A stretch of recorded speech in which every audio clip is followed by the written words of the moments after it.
I was born in a slave cabin in February 1818, near the town of Easton, on the eastern shore of Maryland. I was separated from my mother when I was only a few weeks old, and I was raised by my grandparents. At about the age 6, my grandmother took me to the plantation of my master and left me there. Not being told by her that she was going to leave me, I don't think I ever recovered from the betrayal of the abandonment.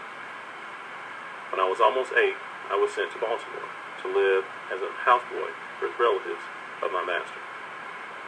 It was shortly after my arrival that my new mistress taught me the alphabet.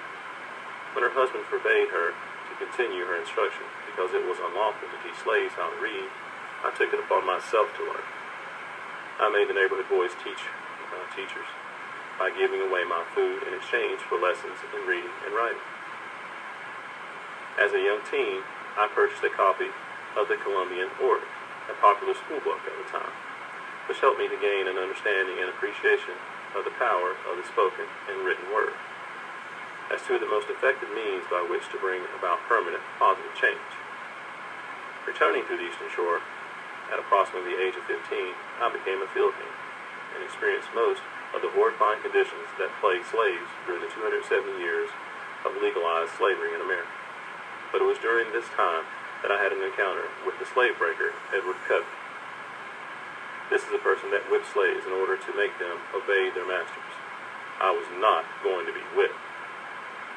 Our fight ended in a draw, but the victory was mine, as my challenge to the slave breaker restored my sense of self-worth. When I was 18, I tried to escape, but I was sent back to Baltimore. However, in early September 1838, at the age of 20, I finally succeeded in escaping from slavery by pretending to be a sailor. I went first to New Bedford, Massachusetts, where new wife Anne Murray and I began to raise a family. Whenever I could, I attended abolitionist meetings. And in October 1841, after attending an anti-slavery convention on Nantucket Island, I became a lecturer for the Massachusetts Anti-Slavery Society and a colleague of William Floyd Garrison. I was scared of speaking in public at first, but you have to believe in yourself. I knew the power of spoken and written language could affect positive change for me and for a society. This work led me into public speaking and writing on an ongoing basis. I published my own newspaper, the North Star, participated in the first Women's Rights Convention in Seneca Falls in 1848, and wrote 3 autobiographies. I was internationally recognized as an uncompromising abolitionist, untiring worker for justice and equal opportunity, and an unyielding defender of women's rights. I became a trusted advisor to Abraham Lincoln, United States Marshal for the District of Columbia, Recorder of Deeds for Washington, D.C., and Minister General to the Republic of Haiti. Someone once said to me, "What is possible for me is possible for you."